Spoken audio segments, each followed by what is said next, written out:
Hello ladies and gentlemen, this is Kurt from Dungeon Video, and welcome to my 31 Days of Horror. This is my 1950s versus 1960s series. Yes, that is my theme. Yesterday we done from 1960, Alfred Hitchcock's classic Psycho, so check that out if you can. Big props on my love for Psycho. Today from the year below we are doing from 1959, The Beast from the Haunted Cave. Great title. If there's anything I like, I love that title. And Beast from the Haunted Cave was directed by Charles B. Griffith, and the plot goes a little something like this. A group of criminals led by ruthless Alexander Ward hatch a plan to steal gold bars from a bank in Deadwood, South Dakota.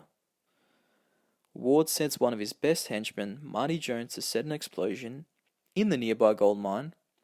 The detonation will act as a diversion. Marty then, later on in the movie, is accompanied by a barmaid to the cave, and they encounter the beast. And the beast actually kills the barmaid, and Marty narrowly escapes. The next day, the explosion goes as planned. They get into the bank, they steal the gold, they're on their way, everything is looking good for the gang. So then they set up with a local guide, Gil, to get to a cabin retreat, and from that cabin retreat, they will be picked up by a helicopter or so. So that's how the plot actually goes. And also there's like a little bit of a side plot or a side romance growing between Gil and Gypsy. Gypsy is Alexander Ward's wife. And he kind of feels that there is something between the two, and it ends up in a punch-up though, yeah. So that's just a little bit of a side plot in the movie. Usually movies like this where the movie is going one way and then it derails in another direction. I like those type of movies. You know, you're watching and you're interested, and then something else happens. You're like, whoa, this is even more interesting.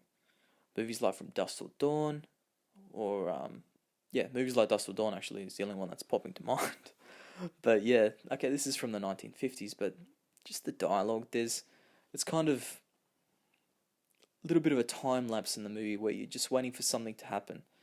And you're thinking, if these are badass criminals, you're thinking you want to hear some dialogue, some peculiar personalities to come out, to hear some tension, an interesting conversation, but that just doesn't really come to fruition. And you want to see the creature a little bit more. I don't think you see the creature on maybe 3 or 4 occasions, and it just looks bad. There's one scene where they're shooting and the tentacles almost look like a screen overlay. You know when you see those movies and you can see there's a movie on top of the movie in the 50s and 40s movies. In this movie it looks really bad. Okay, I'll probably got to give it props. It's a low budget movie, though it just looks really bad in some scenes. And the only way I can put it is the creature actually looks like Cousin It on steroids and heroin. Yeah. So it's just a big, like, furry web type creature. It looks like Cousin It, and it's got these tentacles, and yeah, it's not really appealing. It doesn't look really menacing. It doesn't even look cheesy to the point where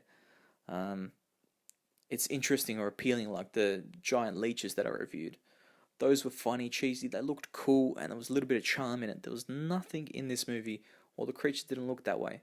Just in my opinion, I'm just being honest. And I've got to say, I'd probably give The Beast from the Haunted Cave, maybe being generous, a 3.5 out of 10.